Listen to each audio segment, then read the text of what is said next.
खुलुमबाय लोगोफोरनो जोबोद इउटुब चेनेलाव नोंथांखौ फिन बरायनाय जाबाय लोगोफोर। दा गोदान बोसोरनि नोंसिनि सिगाङाव गोजोन हामलायथिखौ बावहरनाय जाबाय लोगोफोर।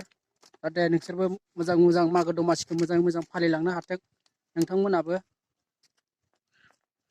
दायो नोंथांमोना जोंनि मन्दिरनि साजायनायखौ नोंथांमोना देखायलांसै। नोंथांमोना भिडिअखौ जोबजासिम नायलांदो। लोगोफोर नै बेबायदि साजायदों जोंनिथिं जोंनि मन्दिराव।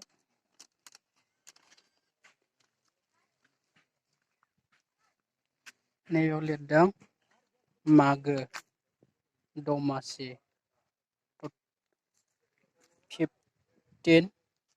15/2023 लिरदों।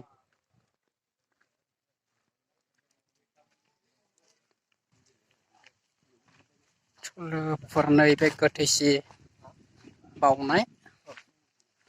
दा नै जोंनि लेङाइ दौरिया गोथैसिनि बावनायनि माबाखौ लाहार फाहार खालामगासिनो दं लोगोफोर।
बयबो मान खालामगोन।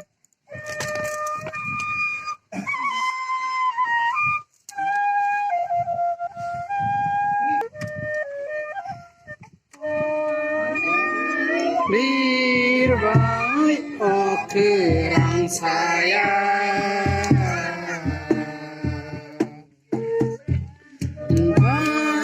गाबनि फिरफिला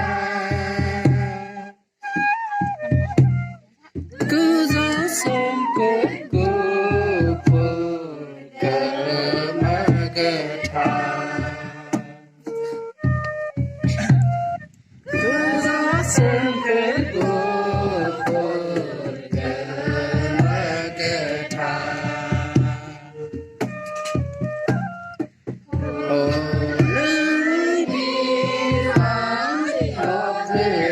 saya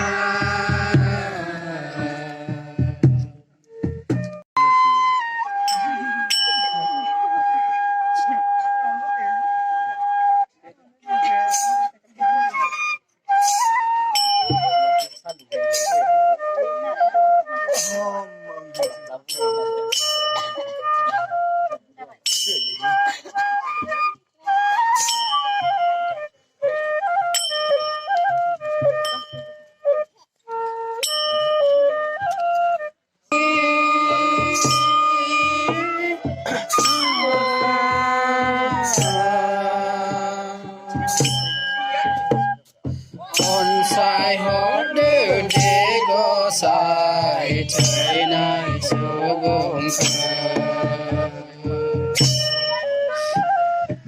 Onsai horde dego sai chainai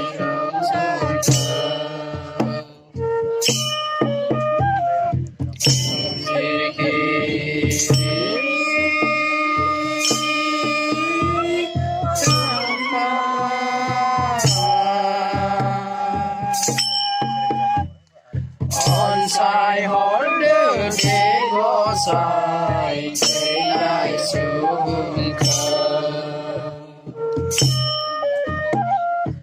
Onsai horde dego sai chainai sugum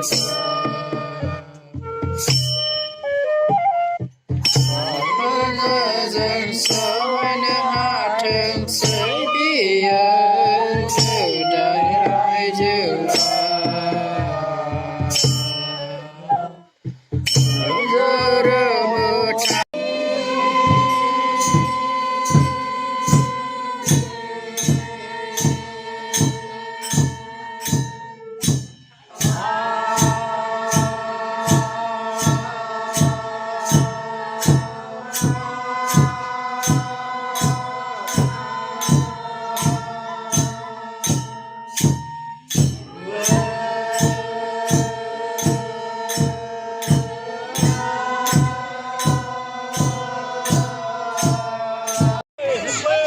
लोगोफोर नै दा जोब्बाय दा जानाय लोंनाय खालामगासिनो दङ